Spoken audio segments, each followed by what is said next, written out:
Hey Savages, coming at you with a quick lesson around sales integrity. This is often overlooked. Most people don't even think about it, but it can have a substantial impact on your results, both on the dashboard and off the dashboard. So I want to quickly explain what does it mean, the impact, and then how to fix it or how to gut check yourself through a couple quick tips. So why is it important to understand this concept? Well, there was a study done many years ago, and they studied hundreds of B2B decision makers.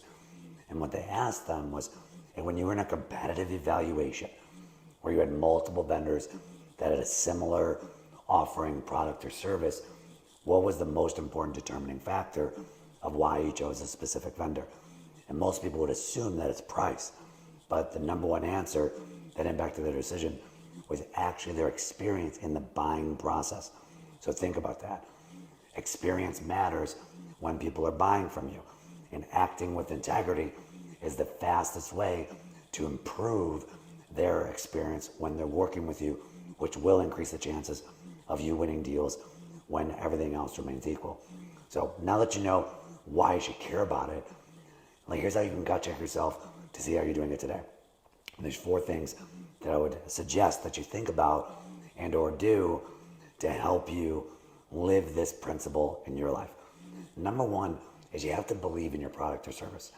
If you don't believe in the value that your product or service delivers to customers, not only the companies, but as well as the individual people that make up those companies, if you don't believe in that, nothing else matters, because that's going to come through in how you communicate, right?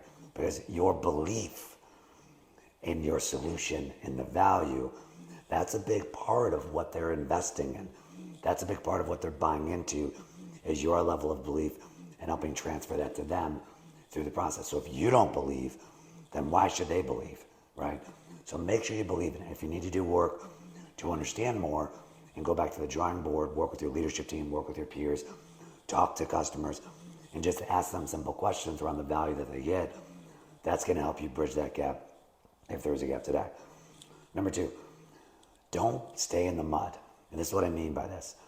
You're going to be in competitive situations. Don't be in the business of bashing your competitors. All it does is make you look bad, right? There's competitors for a reason. You have strengths and weaknesses, as do they. What matters the most is which solution offering is best for the customer and helping solve their problems. So don't get in the business of throwing mud and trying to bash the competition, because all it's going to do is make you look bad. Acknowledge strengths and weaknesses on both sides so you can help your customer make an educated decision for themselves. Number 3, appreciate the fact that your prospect is taking the time to meet with you. They don't have to respond to you. They don't have to give you their time. And understand, this is a financial risk for them. This is a business risk.